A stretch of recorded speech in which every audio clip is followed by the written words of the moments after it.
Everybody really takes that time to put the patient first.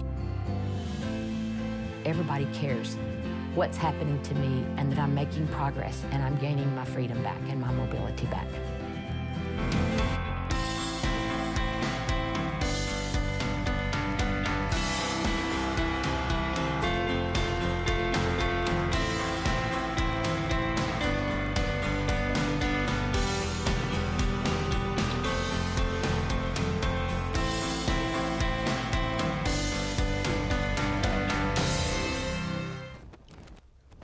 Good afternoon, I'm Destiny Adams. And I'm T. Johnson. Our first top story tonight, House Speaker Nanci Pelosi said Monday if President Donald Trump vetoes the resolution blocking his national emergency declaration, Democrats will respond in Congress and in court. The Senate likely has enough votes to pass a measure blocking Trump's efforts to build a wall on the U.S. southern border through emergency powers. With Republicans controlling 53 seats in the chamber, Senate Democrats need 4 GOP votes for the measure to pass, and Republican Senator Rand Paul of Kentucky, Susan Collins of Maine, Lisa Murkowski of Alaska, and Tom Tillis of North Carolina have indicated they will vote in favor of the resolution. A patient in London may be the second person to ever be cured of HIV. That's according to a case study published Tuesday in the journal Nature. Researchers say the unidentified man, known as the London patient, was treated with stem cell transplants from donors who carried a rare genetic disorder that made them resistant to HIV. According to the case study, the London patient has been in remission for 18 months and no longer takes antiretroviral drugs. About a decade earlier, a man known as the Berlin patient received similar treatments and was considered cured of his HIV infection. Doctors warn that the methods used on both patients may not work for everyone, but the news offers hope for new treatment strategies, including gene therapy. The Stillwater Planning Commission approved the specific use permit request from Homestead Harvest to open another medical marijuana dispensary in downtown on Tuesday. The commission voted unanimously to approve the permit. The commission quickly discussed the agenda item and casted their votes within 5 minutes. The commissioners voted 4-0, with Commissioner Brad Rickleman absent from the meeting. The business is expected to move into a building, the Commercial Business District. Today is Fat Tuesday. Centered at the heart of all the fun is tradition. Traditions that span more than a century and traditions that help it live up to its nickname, the greatest free show on earth. Many people are celebrating Marti Gras here in Stillwater. Tonight on the Strip, check out J.R. Murphy's $4 Hurricanes and Tasty King Cake Shots. J.R. Murphy's also has $4 margaritas all week to celebrate. Please remember to drink responsibly. Coming up, our very own Carney Porter will deliver her segment on what's trending. We'll be right back.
What is arts and sciences? We aren't all about the arts. We like to think of ourselves as explorers. From exploring the human mind to discerning the building blocks of the universe. We don't just read books. We don't just sit in the classroom. And we don't just solve problems. We seek to give everyone a voice. In a variety of approaches. We tackle the big issues. By understanding complex social structures. And even understand the small ones. We take passions to new heights.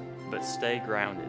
We tell stories Of the past. Of the present. And work to predict the future. We like to think with a little preparation. Some dirt under the fingernails. And some self-analysis. You can do anything. With nearly 100-degree plans to choose from. Where will your arts and science degree take you? Connect, achieve, succeed.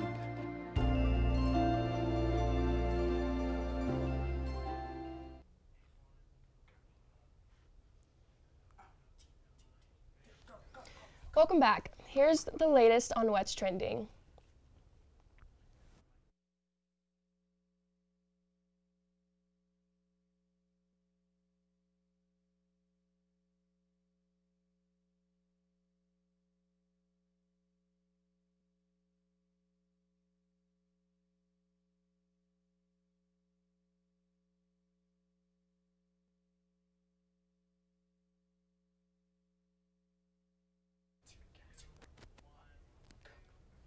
Student Government Association presidential candidate Kayla Dunn and vice presidential candidate G. Tay Gragg sat down with our news anchor T. Johnson to talk about their campaign promises.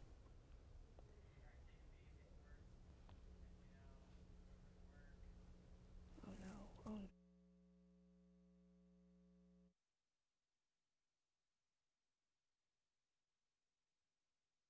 It's a great interview. It was a great interview. Once again, elections are March 12th, 13th from 8 to 5 online at elections.okstate.edu. And we'll be right back with Brandon for sports after this quick break.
In my mind, I was never going to walk right again. Before we were through, we had walked 23 steps. And that was my first steps of freedom. This patient is saying thank you.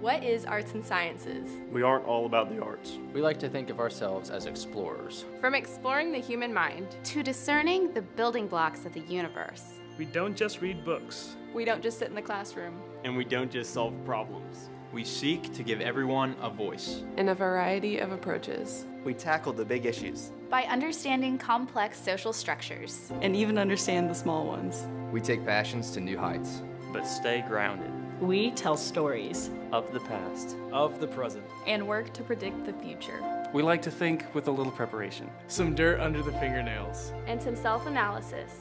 You can do anything. With nearly 100 degree plans to choose from. Where will your arts and science degree take you?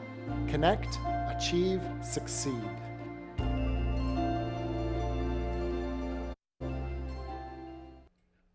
Hello, I'm Brendan Collins. It was an exciting weekend in NCAA basketball with a rematch between number 4 Kentucky and number 7 Tennessee.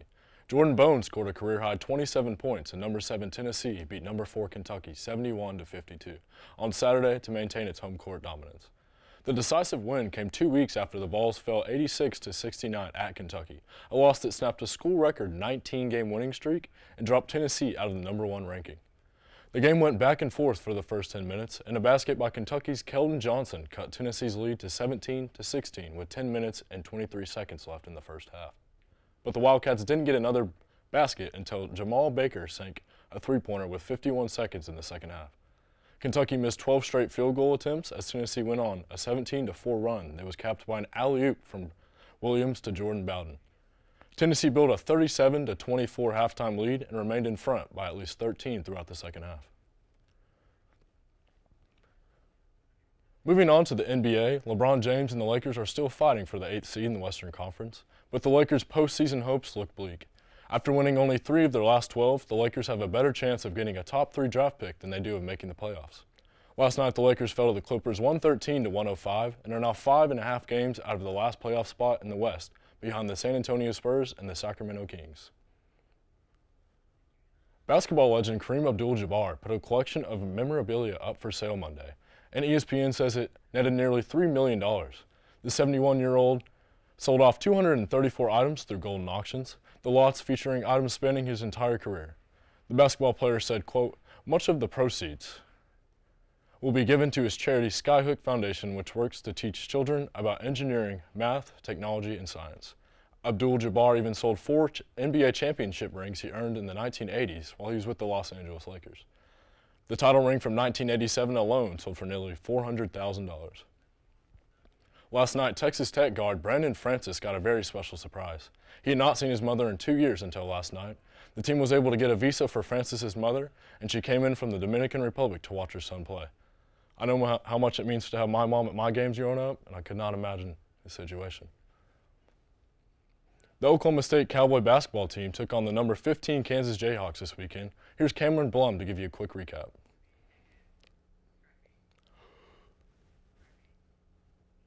The University of Kansas Jayhawks came down to Stillwater to take on the Cowboys in Gallagher-Iba Arena this past Saturday. Both teams started off hot and were going shot for shot in the first half. There were 5 lead changes before the Cowboys broke away and went into halftime up 37-32. Early in the second half, though, Lindy Waters went down to what appeared to be a leg injury. Even with Waters out of the game, the Cowboys' three-pointers were still there. Curtis Jones came off the bench to make every one of his 6 three-pointers throughout the game. Cameron McGriff was also a dominant force on offense with a total of 19 points, 12 of which came inside of the paint. Yoren Ney was holding it down on the defensive side of the ball with 5 blocks and a steal. While Gallagher-Iba Arena was deafening toward the end of the game, Waters found the strength to make it back into the game. With only 6 seconds left, Cowboys down by 3. Waters was open for the potential shot to put the game in overtime. Waters, still not at full strength, barely misses the shot. The team, the coaches, and the fans put everything they had into this game. Kansas ended up winning 67-72. I don't want them to get comfortable with losing. It's a danger when you don't have success and people tell you how hard and well you're playing to start to accept that, and we will not accept that. OSU baseball hosted the Iowa Hawkeyes this weekend. Here's my recap. The men's baseball team lost 2 of its 3 games in the weekend series against the Iowa Hawkeyes. The Cowboys' lone victory came in the first game of a doubleheader on Saturday. Freshman Houston Morrill was the hero, hitting a single to bring home Andrew Navigado for the winning run. Morrill led the Cowboys offensively in Game 1, going 3 for 5 with a game-winning RBI and a double. Morrill continued his hot streak, going 2 for 5 in Game 2. Joe Leonard got the win on the mound for the Cowboys in Game 1. Leonard pitched 1 inning of relief and earned his first victory of the season. Game 2, the doubleheader, was just as dramatic. Going into the 8th inning, the Cowboys and Hawkeyes were tied 4-4. Cowboy pitcher Ben Leeper issued a bases-loaded walk to put the Hawkeyes up 5-4. OSU brought the game-winning run to the plate with 1 out in the 9th after a single by Bryce Carter, but Grant Leonard retired the next 2 Cowboy hitters for his second save. In the final game of the series, the Cowboys lost 3-2 and fell to 6-4 on the season. Redshirt freshman Mitchell Stone pitched for 7 innings, the longest by an OSU pitcher this season. Stone allowed just 2 hits and had 4 strikeouts. With the Cowboys down to their last out, Cabanis struck out to end the game. That's all for sports. We'll be right back after this.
Can return.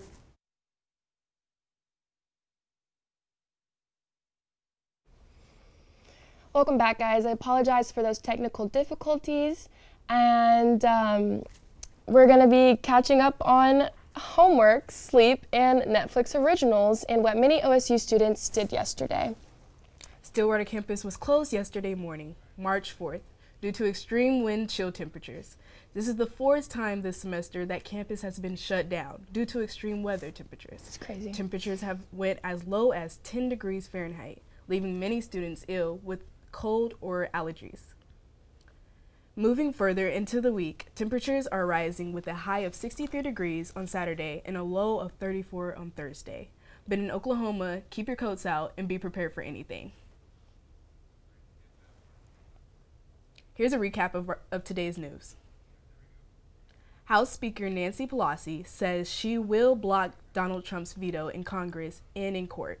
The Senate is likely to have enough votes to pass a measure to block President Trump's national emergency declaration to build the wall on the southern border.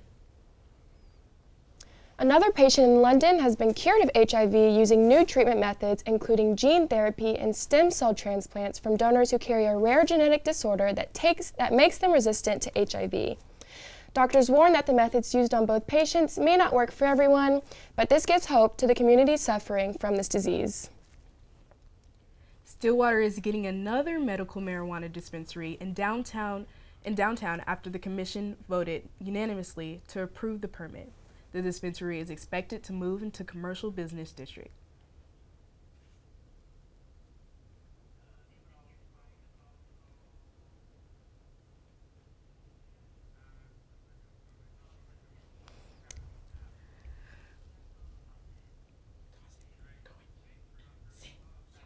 Thank you so much for tuning in. I'm T. Johnson. And I'm Destiny Adams.